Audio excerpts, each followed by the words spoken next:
We are back live. It's your Bolo Punch Boxing Hour brought to you by George Rogie Insurance, www.bolopunchboxinghour.com. Streaming to you live, as always, on Ustream.tv. Upcoming fight schedule directly off of the internet right now. May 21st, that is tonight, Sacramento, California. This fight's probably already happening or has happened. Vicente Escobedo taking on Kevin Kelly, 10 rounds at lightweight. And Ashanti Jordan against David Johnson, 6 rounds.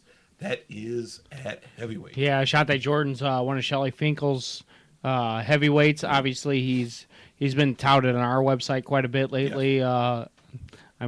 Shelly Finkel's really getting him out there. And what's the guy's name that sends us that stuff? Mario Servino, I believe his name is. Yes. These guys are really pushing. They're really pushing him amongst other fighters. They had a nice interview with him.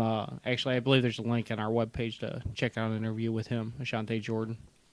And then tomorrow night, May 22nd, that'll be Friday Night Fights on ESPN2 out of Miami, Florida. Richard Gutierrez against Antoine Smith, 10 rounds. That is welterweight action. Also, Guillermo Rigondiaux against Juan Noriega, 4 rounds at junior light, and plenty of other rather cool fights. Freddie Roach in the studio. That ESPN card obviously is going to have that top Cuban fighter. Tell you that, let's just saying Guillermo Rigondiaux. He's saying he's the best amateur fighter he's ever seen in his career. That's got to tell you something. Yeah, if Teddy Atlas is saying it's the best guy he's ever seen in his career in the amateurs, he's coming to the game, the pro level a little bit late. Obviously, he had a defect from Cuba to get here. I gotta see. It makes me want to see it. I don't know about you. It makes me want to see that. Very much fight. So. Also in Vegas, former heavyweight champion of the world Oliver McCall taking on John Hapote, 10 rounds at heavy, and Elijah McCall against Chad Davis, 4 rounds heavyweights. I would assume, I haven't looked this up, but I would assume this is a relative of Oliver McCall. Yeah, I would guess as well. I would also guess that they probably tried to get this fight in Chicago, since Oliver McCall is a Chicagoan. Also the same night, tomorrow night, in Lincoln, Rhode Island, Joe Spina taking on Tawan Taylor. Buddy McGirt Jr. against the dreaded TBA. And Sean Eklund, who is the nephew of Mickey Ward, taking on Jose Guzman. No relation to me whatsoever. 4 rounds at lightweights. I believe Guzman's from the area here, but McGirt Jr. is kind of trying to bounce back off that loss that he had in his last fight. So I would say. So good luck to him. It sounds like a pretty exciting card there in Rhode Island. And then Saturday night, Monterrey, Mexico. Not a name I would expect to be saying, fighting in Mexico. Toshiaki Nishioka against Johnny Gonzalez, who does not know how to spell Johnny. 12 rounds for Nishioka's WBC junior featherweight title. New champion Johnny Gonzalez. Ching ching. Also Rafael Marquez against Jose Mendoza. Nishioka, I believe he's the ring champion as well. So Gonzalez is going to have his hands full, even though he's a little bit better known name here in the States. Yeah. It's going to be a very tough fight for him. And then Sunday is Prim, Nevada. Dimitri Salita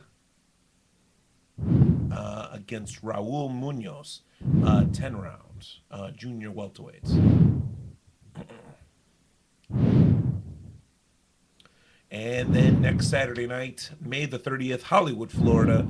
We've got on HBO, relatively free HBO, we've got the main event, Andre Berto against Juan Urango. 12 rounds for Berto's WBC welterweight championship of the world. You've also got Angulo against Kermit Cintron, which is probably a fight I'm even more excited about than Berto against Urango, because Angulo is a monster. And Kermit Cintron is starting to look like a guy that just gets put on people's resumes. Yeah, he has a lot of power and was a former champion. Also on the undercard is Mean Joe Green against the dreaded TBA. Yeah. Yusuf Mack on this undercard. Mean Joe Green, a top middleweight from, believe he's fighting junior middleweight here, but from New York. So he's a top prospect from New York. Him and Kid Chocolate, those guys, they've been on a lot of cards together. Yes, they have.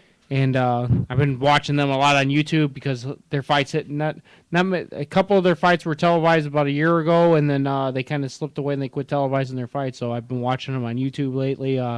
But those two guys have been making a name for themselves in New York, and obviously they're going to be on this card as well. I don't know if it'll be televised. HBO usually, unless it's a pay-per-view, they only have 2 fights televised, and that'll be obviously the Angulo Cintron and Berto Hurango. That's going to be I mean, both of those fights, these guys are Angulo obviously is an up-and-coming guy, so and Cintron has been there and done that, so that'll be a great card because of that. And same thing with Berto and Urango. I mean, Berto has the title now, but let's see if he fights like it. Urango only has 1 loss, and that's against Ricky Hatton. I know. Urango is just a beast too. He's so skilled.